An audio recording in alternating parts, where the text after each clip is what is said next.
কোনো সবুজ লাগা ভালো কিন্তু কিছু তুমি যা উঠবে সাম তা তো হবে না না ওই কোম্পানি থেকে মানে 3 মাস 4 মাস পরে লাগা আর কি কাজ করবে এই ইয়েস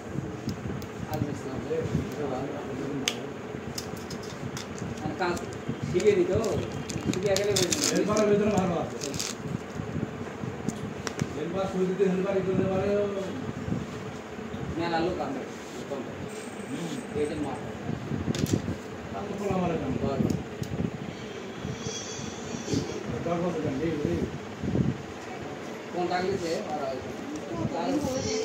আবার অন্য জায়গায় एक निश्चय ছাড়বেন গানা আরম্ভ করবেন এই ওকা হ্যাঁ ভাইয়া চলে গেলাম আচ্ছা যান ভালো থাকেন সুস্থ থাকেন নিডর কথা নেই মোবাইল কথা হবে আর উনি আসলে পরে কোন আসতে আসুন